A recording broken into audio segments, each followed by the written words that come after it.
Assalamualaikum warahmatullahi wabarakatuh. Saya Valerian Yusuf akan menjawab pertanyaan-pertanyaan dari inovasi pendidikan. Masuk ke nomor 1, yaitu proses keputusan inovasi adalah proses yang dilalui seseorang atau kelompok dimulai dari adanya inovasi dan terus berlanjut dengan sikap keputusan inovasi. Nah, pada proses keputusan inovasi ini, inovasi tidak berlangsung secara sebentar karena banyak proses yang harus dilalui dan itu tidak sebentar. Nah, yang pertama yaitu pembuatan inovasi. Nah, pada proses ini, inovasi ini dibentuk mudahnya ini ide-idenya lah minimal. Lalu tahap persuasi di mana kita meyakinkan bahwa inovasi ini baik. Kita timbang-timbang bagaimana baiknya. Gitu. Lalu proses selanjutnya yaitu keputusan di mana inovasi ini diterima atau ditolak. Implementasi yaitu di mana inovasi ini dijalankan atau direalisasikan mudahnya. Lalu proses konfirmasi di mana inovasi ini disempurnakan. Bagaimana baiknya, bagaimana kekurangannya, seperti itu. Lalu soal 2. Inovasi pendidikan dilakukan untuk meningkatkan mutu pendidikan yang ada. Oleh karenanya, faktor-faktor yang sangat mempengaruhi inovasi pendidikan diantaranya adalah guru. Nah, guru ini kan jelas subjek yang akan melakukan inovasi ini, mengaplikasikannya, baik yang sudah dibuat oleh pemerintah maupun yang sudah ia buat sendiri. Yang siswa atau murid yaitu dimana sebagai objek utama dalam pendidikan. Nah, kalau kita nggak punya siswa ya apa yang mau kita inovasikan kan? Buat apa kita berinovasi? Lalu yang ketiga yaitu kurikulum, dimana kurikulum adalah peraturan atau guideline yang harus dilakukan oleh setiap tenaga pengajar. Lalu fasilitas, dimana fasilitas ini kan yang digunakan untuk mengaplikasikan inovasi ini. Lalu yang terakhir adalah lingkungan, dimana lingkungan ini tidak terlibat secara langsung, tetapi kan jelas kalau tempatnya berisik itu akan berdampak buruk. Sebaliknya juga kalau tempatnya ini sunyi gitu, enak, damai, kan berdampak baik. Lalu yang ketiga, soal 3 yaitu seperti yang dijelaskan pada nomor 1 tadi, di mana ada 5 proses dalam melakukan keputusan inovasi ini, dan hal itu bukanlah hal yang mudah dan juga tidak mungkin dilakukan secara sebentar.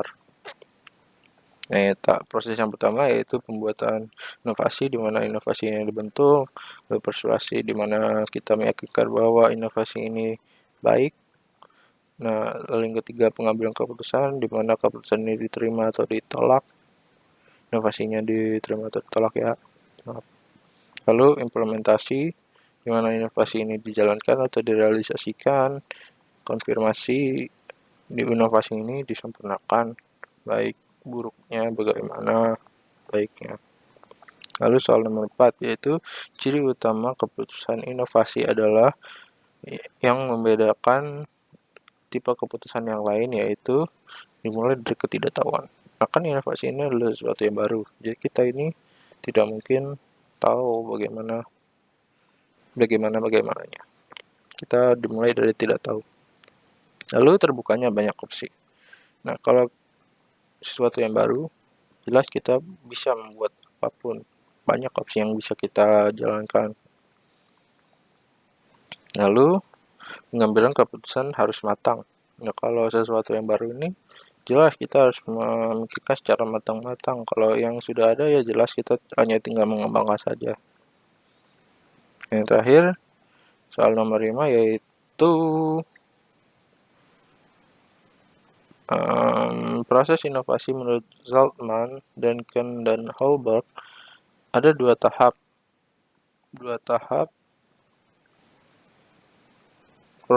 yaitu tahap permulaan (initiation stage) dan tahap implementation stage.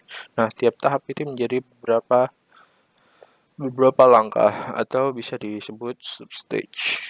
Nah, pada tahap permulaan ini, initiation stage, dibagi menjadi 3, yaitu langkah pertama yaitu langkah pengetahuan dan kesadaran. Nah, inovasi ini kan sebuah ide, kegiatan atau material yang dibuat oleh inovator. Nah, adanya ide secara terperinci dari inovasi ini menjadi inti pokoknya. Jelas kalau kita nggak punya ide, ya bagaimana kita membuat inovasi.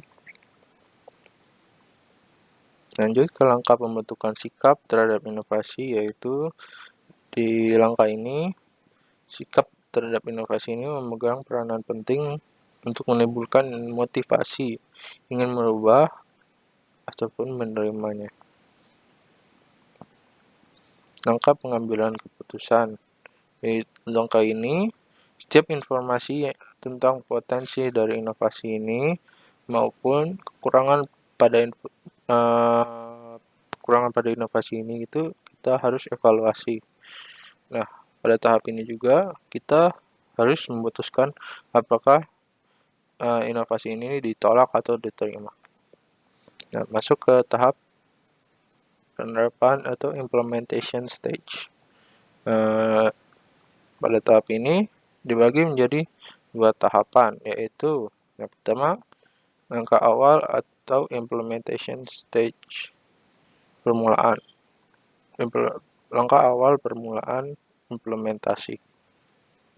Ya, pada langkah ini, keputusan inovasi ini dijalankan secara baik itu secara sedikit demi sedikit dari inovasi yang sebelumnya itu yang telah diambil keputusannya, ataupun jika tidak mungkin melakukan sedikit demi sedikit, kita bisa melakukan dengan cara sebagian dari inovasi itu.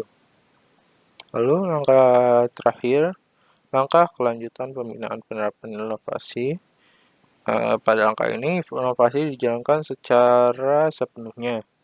Kita juga harus memperbaiki kekurangan yang ada pada inovasi ini agar inovasi ini berjalan sesuai dengan tujuannya dan juga berjalan dengan baik. Mungkin sekian dari saya. Assalamualaikum warahmatullahi wabarakatuh.